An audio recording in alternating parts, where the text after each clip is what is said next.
Et si un simple sourire capturé par une photographie pouvait contenir le secret d'un sacrifice oublié depuis plus d'un siècle?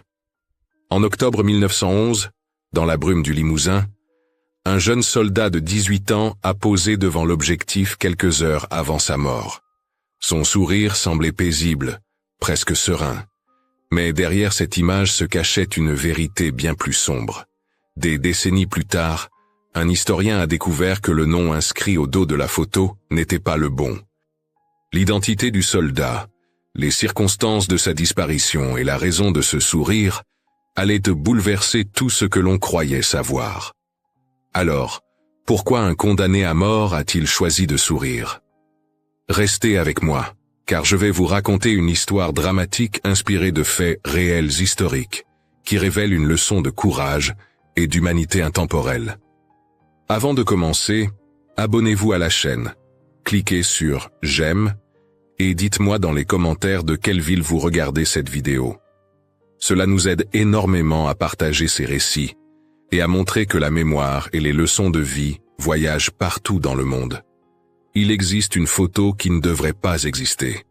Une photo d'un jeune homme qui sourit 3 heures avant de mourir, sachant exactement ce qui l'attend. Cette photo est aujourd'hui exposée au Musée de la Mémoire Silencieuse, à Paris. L'étiquette indique simplement « Sourire avant le silence, 1911 ». Mais si vous restez jusqu'à la fin de cette histoire, vous découvrirez pourquoi ce sourire est le plus courageux et le plus déchirant de toute l'histoire militaire française. 17 octobre 1911. Dans un champ brumeux du Limousin, un jeune soldat de 18 ans s'agenouille près d'un cheval. Il tient sa béret entre ses mains tremblantes et regarde directement l'objectif. Son sourire est authentique, presque serein. Dans 3 heures, il sera mort. Et il le sait. Cette photo a été découverte en 1973 dans un antiquaire de Limoges par Gaston Lebrun qui l'a vendue à un historien militaire. Au dos, une inscription « René Masson, 18 ans ».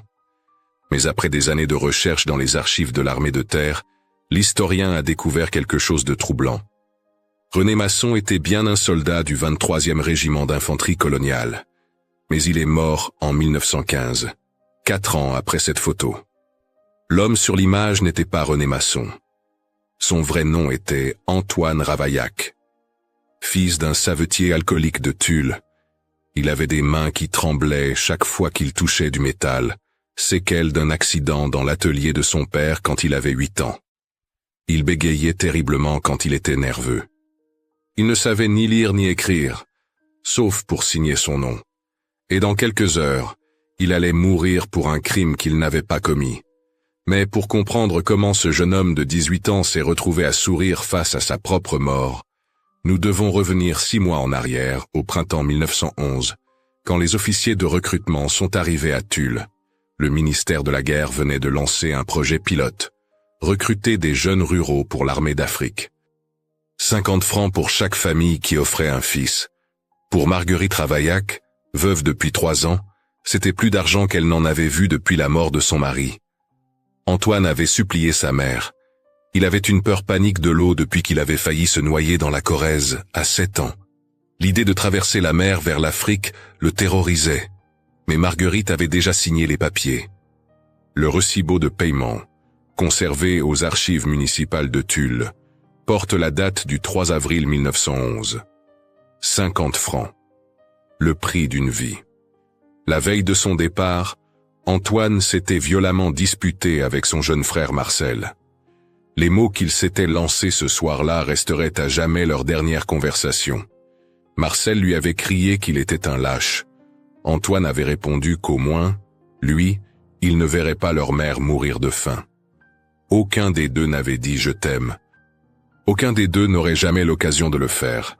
Le matin du 15 avril 1911, Antoine Ravaillac est devenu René Masson. Le changement de nom était nécessaire, lui avait-on dit, à cause d'un parent éloigné du même nom qui avait été emprisonné pour activisme anti-monarchique. Les registres de la paroisse de Saint-Martin confirment qu'un certain François Ravaillac avait effectivement été arrêté en 1908. Antoine n'avait jamais rencontré cet homme, mais son nom le condamnait déjà. Au 23e régiment d'infanterie coloniale, stationné près de Limoges, Antoine découvrit l'enfer. La moitié des recrues souffraient de dysenterie. Les officiers traitaient les soldats ruraux comme des animaux. Le capitaine Dubois, fils d'un aristocrate parisien, prenait un plaisir particulier à humilier ceux qui ne savaient pas lire. Antoine était sa cible favorite. Mais quelque chose d'inattendu se produisit. Pierre Montaigne, fils d'un banquier lyonnais, prit Antoine sous son aile. Pierre savait lire et écrire en 3 langues. Il aurait pu mépriser ce fils de savetier illettré. Au lieu de cela, il devint son ami. Le diaire de Pierre, découvert en 1987 dans un grenier familial, révèle leurs conversations nocturnes, leurs rêves partagés, leurs peurs communes. Antoine avait un don. Il sculptait de petits animaux dans le bois avec une délicatesse qui contrastait avec ses mains tremblantes. Il passait ses rares moments libres à créer ces miniatures qu'il offrait aux enfants du village voisin. Une de ces sculptures, un cheval cabré de 3 cm, est aujourd'hui conservée au musée. Les initiales AR sont gravées à la base, pas RM. Il chantait aussi, des vieilles chansons du Limousin que sa grand-mère lui avait apprises. Quand les recrues tremblèrent de peur à l'idée de partir pour l'Afrique, Antoine chantait. Sa voix grave et douce les apaisait. Il ne bégayait jamais quand il chantait. Le 14 octobre 1911, tout bascula. Une lettre en arabe fut découverte dans les quartiers. Le capitaine Dubois accusa immédiatement Antoine de l'avoir cachée. C'était absurde. Antoine ne savait même pas lire le français. Comment aurait-il pu comprendre l'arabe? Mais Dubois avait besoin d'un coupable. Et qui croirait un illettré qui bégayait? Pierre tenta de défendre son ami. Il jura qu'Antoine était avec lui toute la nuit. Mais le témoignage d'un bourgeois qui protégeait un paysan n'avait aucun poids face à la paranoïa coloniale. La lettre du capitaine Dubois au ministère de la Guerre, datée du 17 octobre, parle d'une menace imminente à la sécurité nationale. Ce matin-là, le capitaine Dubois fit une proposition étrange à Antoine. Il pourrait laver son honneur en posant pour une photographie officielle, pour montrer le noble visage de l'armée française. Un professeur républicain disgracié, Émile Dreyfus, avait été invité pour l'occasion. La séance était prévue pour 15 heures. Antoine savait. Les autres soldats évitaient son regard. Pierre pleurait en silence. Même le cheval qu'Antoine avait dressé avec patience semblait nerveux. Tout le monde savait, sauf la version officielle qui parlerait d'un accident. Mais dans 3 heures, Antoine allait faire quelque chose d'extraordinaire. Il allait sourire. Un vrai sourire. Pas par courage, pas par défi, mais pour une raison que personne ne comprendrait avant des décennies. Une raison qui transformerait cette photo en monument à la dignité humaine face à l'injustice absolue. 6 mois plus tôt, Tulle, avril 1911. La ville sentait la pluie et le cuir tanné. Dans l'atelier abandonné du savetier Ravaillac, mort 3 ans auparavant d'une cirrhose, Antoine tentait de réparer une dernière paire de chaussures. Ses mains tremblaient. Elles tremblaient toujours depuis l'accident. Quand il avait 8 ans et que son père ivre avait renversé la marmite de colle bouillante sur lui. Les cicatrices couraient encore sur ses avant-bras comme des rivières blanches. Sa mère Marguerite comptait les pièces sur la table de la cuisine. 23 sous. Pas assez pour le pain de la semaine. Le propriétaire viendrait demain réclamer le loyer. Marie, la petite sœur d'Antoine, toussait dans la pièce d'à côté. Cette toux qui ne partait jamais depuis l'hiver. Le docteur coûtait 3 francs. Il n'avait que 23 sous. Quand le sergent recruteur frappa à la porte ce matin d'avril, Marguerite vit la providence. 50 francs pour que son fils serve la France en Afrique. Le déploiemento gravé de Marie Ravaillac en 1968, conservé aux archives sonores, révèle que sa mère avait pleuré toute la nuit après avoir signé. Mais elle avait signé quand même. Antoine avait tenté de fuir. Le premier jour au camp de Limoges, il avait couru vers les bois. Ses jambes étaient rapides, habituées aux collines du Limousin. Mais où irait-il? Retourner à Tulle signifiait voir sa mère rendre l'argent qu'elle avait déjà dépensé pour les médicaments de Marie. Il s'était arrêté à la lisière de la forêt, avait vomi de peur, puis était retourné au camp. Le rapport disciplinaire mentionne seulement une absence non autorisée de 2 heures. Le camp était un cauchemar pour les ruraux. Les fils de bourgeois avaient des lits près du poêle. Les paysans dormaient près des portes où le vent glacial s'engouffrait. La nourriture était distribuée selon l'éducation. Ceux qui savaient lire recevaient les meilleures rations. Antoine, qui ne pouvait déchiffrer son propre nom sur la liste, mangeait les restes. Un soir, affamé, il avait volé un morceau de pain dans le sac d'un officier. Personne ne l'avait vu, mais la culpabilité le rongeait. C'était la 2e fois qu'il volait dans sa vie. La première, il avait 7 ans, et sa mère n'avait pas mangé depuis 3 jours. Cette nuit-là au camp, il avait partagé le pain volé avec Thomas, un autre recrue rural qui délirait de fièvre. Thomas mourrait 2 semaines plus tard de dysenterie, comme un quart des recrues cette année-là, selon les registres médicaux du docteur Laurent Mercier. Pierre Montaigne était arrivé au camp en mai, 1 mois après Antoine. Fils de banquier, éduqué à Lyon, il aurait dû mépriser ce paysan illettré qui bégayait. Mais Pierre avait vu Antoine avec les chevaux. La façon dont ses mains tremblantes devenaient sûres quand il touchait leur crinière. Comment il murmurait des mots doux, en patois limousin pour les calmer. Comment les bêtes les plus nerveuses devenaient dociles sous sa garde. Pierre avait commencé à lui apprendre les lettres. En secret, la nuit, à la lueur d'une bougie. A pour Antoine. M pour maman. Les mains d'Antoine tremblaient tellement qu'il cassait les crayons. Mais il persévérait. Le journal de Pierre décrit ses leçons nocturnes avec une tendresse qui surprend pour l'époque.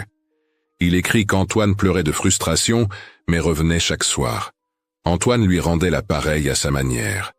Il lui apprenait à comprendre les chevaux, à lire leur peur dans le blanc de leurs yeux.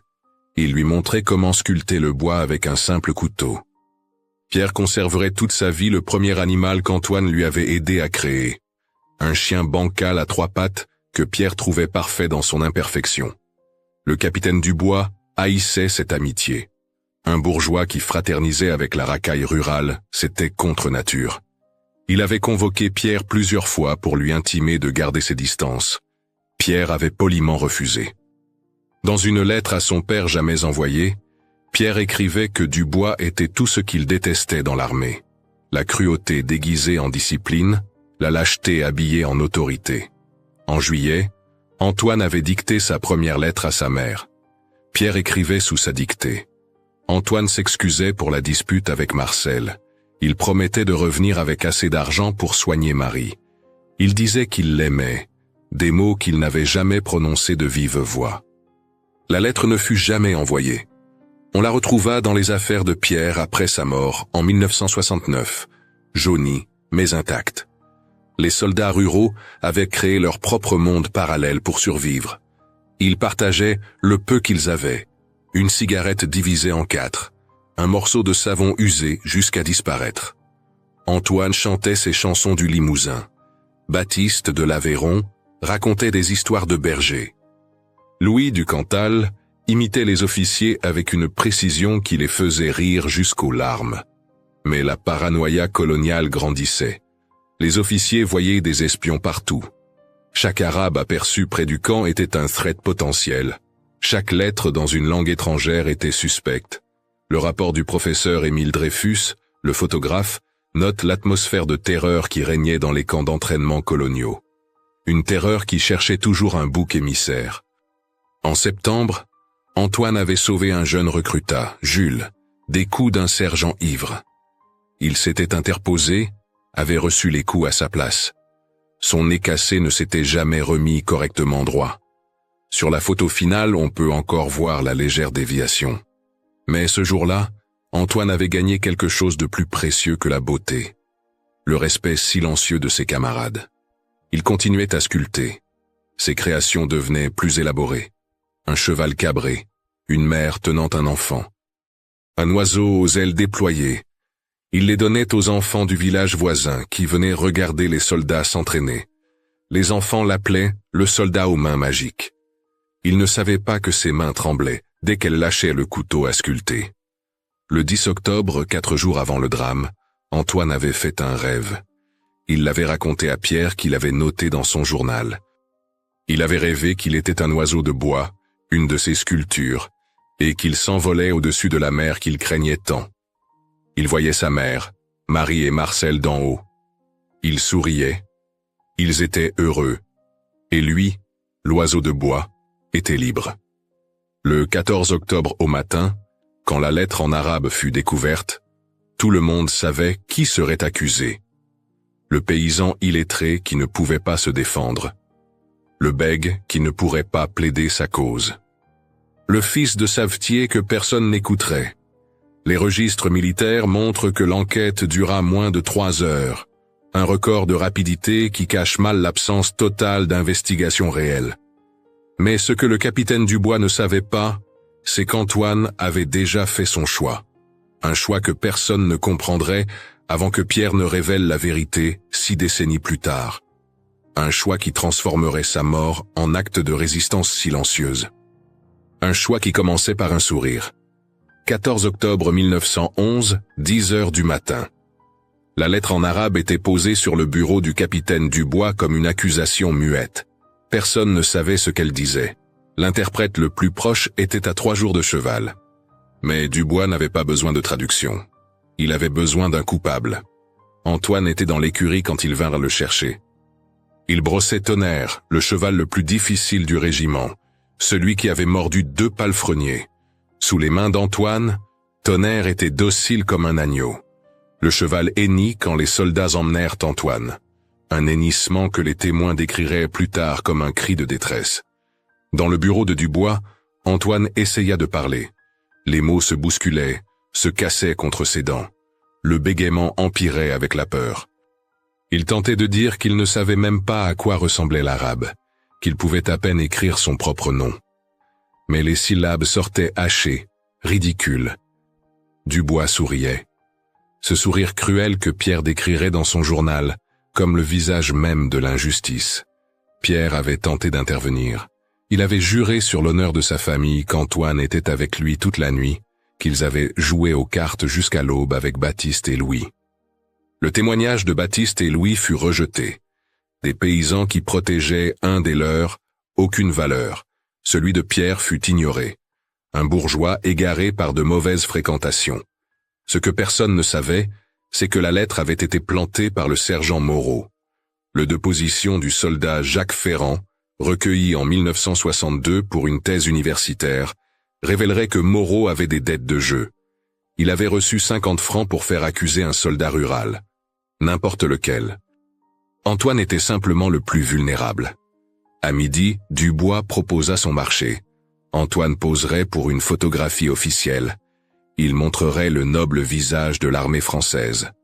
Après la photo, il y aurait un accident. Regrettable mais compréhensible. Les armes, c'est dangereux pour ceux qui ne savent pas lire les instructions de sécurité.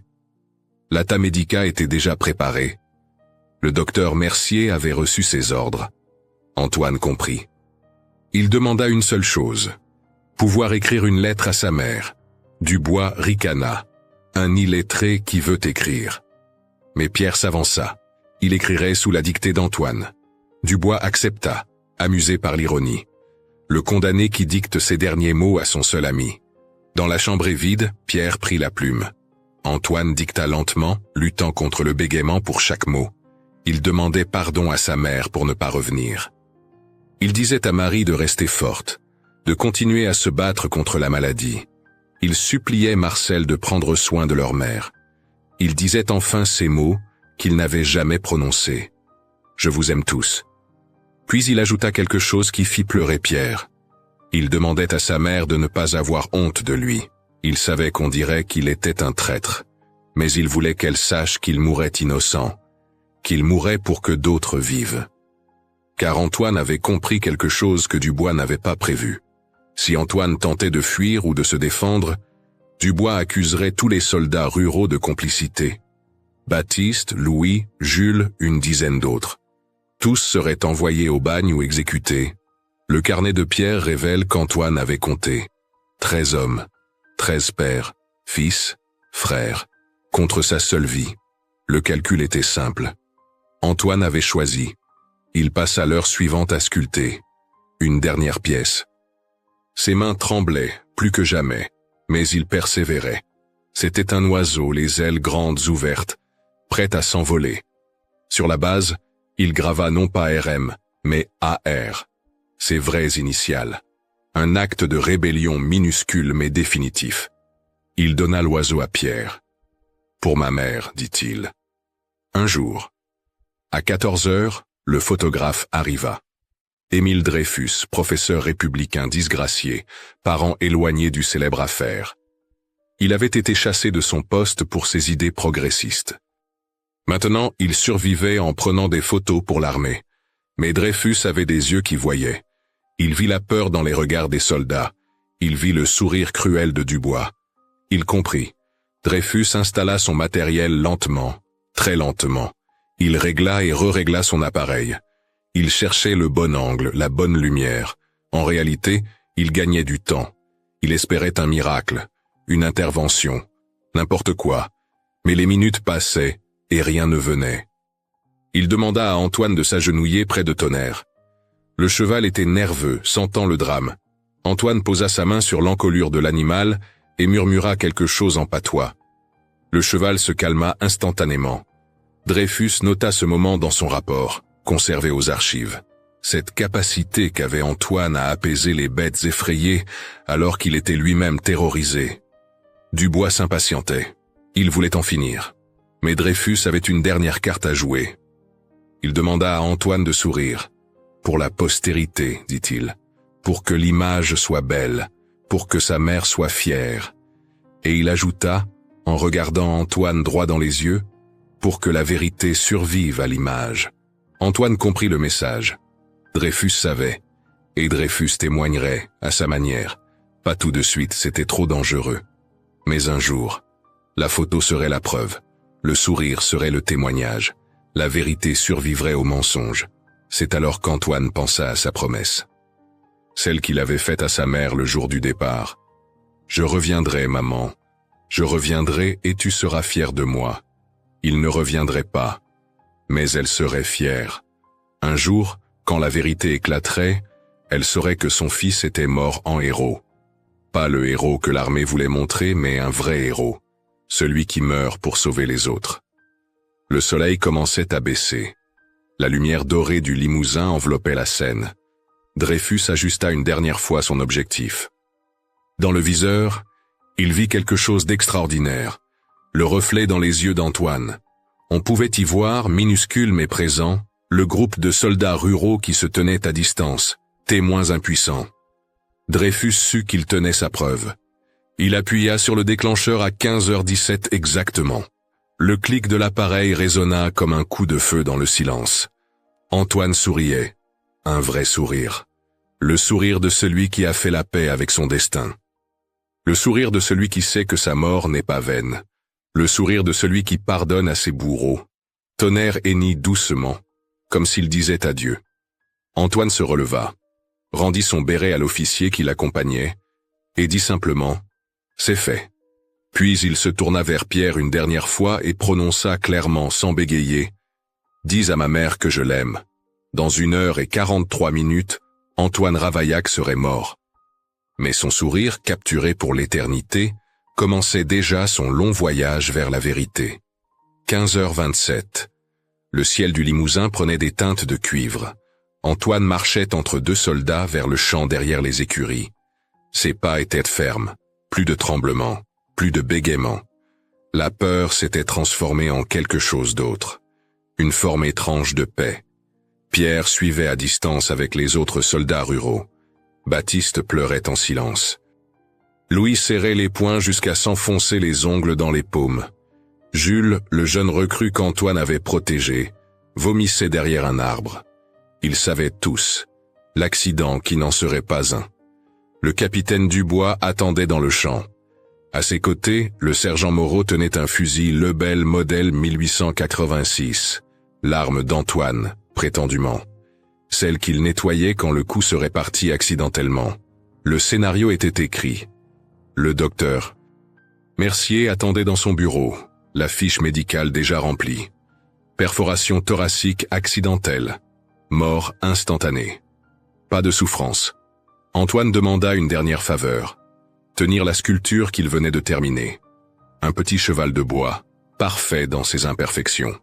Dubois haussa les épaules. Quelle importance! Le paysan pouvait bien mourir avec son bout de bois. Mais ce que Dubois ne voyait pas, c'est qu'Antoine avait gravé quelque chose sur le ventre du cheval. En lettres tremblantes mais lisibles. Les premières lettres qu'il avait apprises avec Pierre. P-A-R-D-O-N. Pardon. Un message. Pour sa mère. Pour Marcel. Pour tous ceux qu'il laissait derrière. Le photographe Dreyfus était resté. Officiellement pour ranger son matériel. En réalité pour témoigner. Il se tenait à l'écart, mais ses yeux enregistraient tout. Plus tard, dans son rapport secret qu'il cacherait pendant des années, il décrirait chaque détail. La façon dont Antoine caressait le petit cheval de bois. Comment il regardait le ciel comme s'il voyait au-delà des nuages. Antoine se tourna vers l'ouest, vers Tulle, vers sa famille. Il murmura quelque chose que seul Pierre, le plus proche, entendit. « Pardon, maman, je ne reviens pas. Mais je pars libre, puis plus fort pour que tous entendent, au moins toi, tu es libre. » Personne ne sut s'il parlait au cheval de bois ou à son âme qui s'apprêtait à s'envoler. Moreau leva le fusil. Un accident, il fallait que ça ressemble à un accident. Antoine devait tenir l'arme. Mais ses mains refusaient. Pas par peur, par principe. Il ne toucherait pas l'instrument de sa mort. Dubois s'énerva. Il ordonna qu'on lui force les mains sur le canon. C'est alors que Tonnerre, le cheval qu'Antoine avait dressé, brisa sa longe et galopa vers le champ. Les soldats s'écartèrent. L'animal s'arrêta près d'Antoine, soufflant fort par les naseaux. Antoine posa sa main sur le chanfrein de l'animal. Une dernière caresse, un dernier au revoir. Pierre tenta une dernière fois. Il s'avança vers Dubois, supplia, offrit de l'argent, n'importe quoi. Son père était banquier. Il pouvait payer. Dubois le gifla. Un bourgeois qui s'abaissait pour un paysan. Dégoûtant. Pierre tomba à genoux, le visage en sang. Antoine le regarda et articula silencieusement. « Merci, mon ami. » Le soleil touchait presque l'horizon. Dans quelques minutes, il ferait noir. Dubois voulait en finir avant la nuit. Il fit signe à Moreau, mais Antoine avait une dernière chose à faire. Il se tourna vers le groupe de soldats ruraux et dit d'une voix claire, sans aucun bégaiement, « Prenez soin les uns des autres. Promettez-le-moi. » 13 voix répondirent à l'unisson. « On promet, Antoine. » Pas René, Antoine. Son vrai nom. Un acte de défi final contre le mensonge officiel.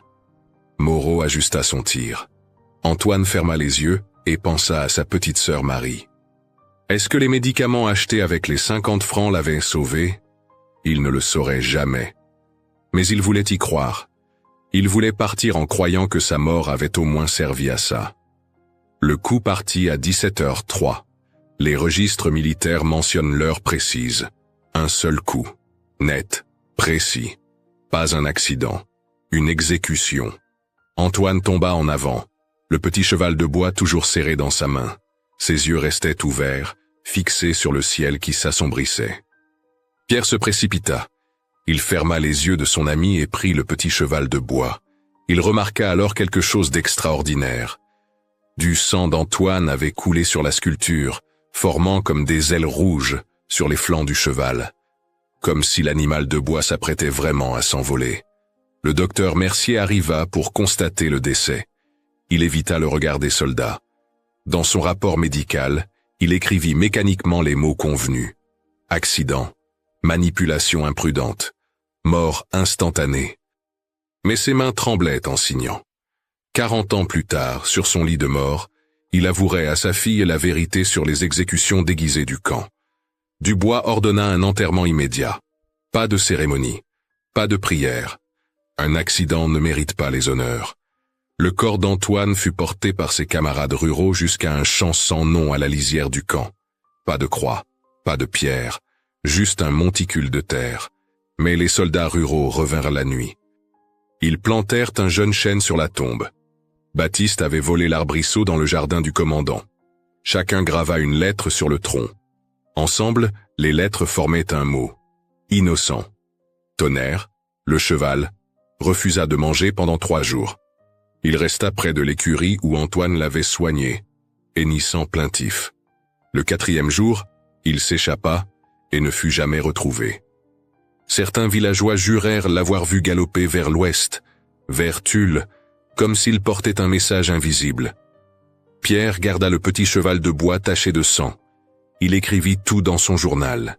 Chaque détail, chaque mensonge, chaque vérité. Il savait qu'un jour, la justice viendrait. Peut-être pas de son vivant, mais elle viendrait. Le sourire d'Antoine sur la photo en était la promesse. Dreyfus développa la photographie dans le plus grand secret. Il remarqua immédiatement le reflet dans les yeux d'Antoine, les silhouettes des soldats témoins. La preuve que ce n'était pas un portrait isolé, mais une mise en scène. Il fit plusieurs tirages, un pour les archives officielles, avec le faux nom. Les autres, il les cacha. Pour plus tard, pour quand le monde serait prêt à entendre la vérité. 18 octobre 1911, le lendemain de l'exécution. Un télégramme arriva à Tulle. Accident de manipulation d'armes. Regret sincère, solde versé à la famille. Marguerite Ravaillac s'effondra dans sa cuisine. Mais elle ne pleura pas. Pas devant Marie et Marcel. Elle garderait ses larmes pour la nuit, pour toutes les nuits qui suivraient. Ce que Marguerite ne savait pas, c'est que son fils avait sauvé 13 vies. Les soldats ruraux que Dubois aurait accusés de complicité si Antoine avait résisté. Ces hommes rentreraient chez eux. Ils embrasseraient leurs enfants. Ils vieilliraient. Grâce au sacrifice silencieux d'un jeune homme de 18 ans qui bégayait. Pierre Montaigne fut renvoyé du régiment 2 semaines après. Mauvaise influence, manque de discipline. Son père, furieux, le déshérita temporairement. Mais Pierre s'en moquait. Il avait quelque chose de plus précieux que l'argent. Il avait une mission. Préserver la vérité, témoigner pour celui qui ne pouvait plus parler. En 1912, Pierre retrouva la trace de Marguerite Ravaillac. Il lui rendit le petit cheval de bois taché de sang. Il lui raconta les derniers mots de son fils, le pardon qu'il demandait, l'amour qu'il n'avait jamais su exprimer. Marguerite serra la sculpture contre son cœur et, pour la première fois depuis le télégramme, elle pleura. Marie, la petite sœur d'Antoine, survécut à sa maladie. Les 50 francs avaient payé les médicaments qui l'avaient sauvée. Elle grandit, se maria, eut des enfants. Elle leur raconta l'histoire de l'oncle Antoine qui était parti servir la France et n'était jamais revenu. Un héros, disait-elle, même si elle ne savait pas à quel point c'était vrai. Marcel, le frère, ne pardonna jamais leurs derniers mots de colère. Il devint menuisier, comme pour honorer le talent de sculpteur de son frère. Dans chaque meuble qu'il fabriquait, il gravait discrètement les initiales AR, une façon de faire vivre la mémoire de celui qu'il n'avait pas su aimer à temps. Le capitaine Dubois fut promu colonel en 1913. Il mourut en 1915, tué par un tireur embusqué lors de la bataille de la Marne. Certains dirent que c'était un soldat français qui avait tiré, un ancien du 23e régiment. Mais aucune enquête ne fut menée. La guerre avait d'autres priorités. Le sergent Moreau déserta en 1914. On retrouva son corps dans une ruelle de Marseille, une lettre de confession dans sa poche. Il avouait les exécutions déguisées, les fausses accusations, l'argent reçu. Mais la lettre disparut mystérieusement des archives de la police. La vérité n'était pas encore prête à éclater. Émile Dreyfus, le photographe, conserva les négatifs pendant 50 ans. En 1961, sentant sa mort approcher, il les confia à un jeune historien avec un dossier complet. Ses notes, ses observations, ses soupçons. Tout était là. Mais il fallut encore 12 ans pour que l'histoire remonte à la surface. En 1973, quand la photo apparut chez l'antiquaire Gaston Lebrun, c'était le début de la résurrection d'Antoine. L'historien qui l'acheta, intrigué par le mystère du faux nom, commença à chercher. Les archives militaires, les registres paroissiaux, les témoignages des derniers survivants. Pierre Montaigne, alors âgé de 80 ans, vivait dans une maison de retraite à Lyon.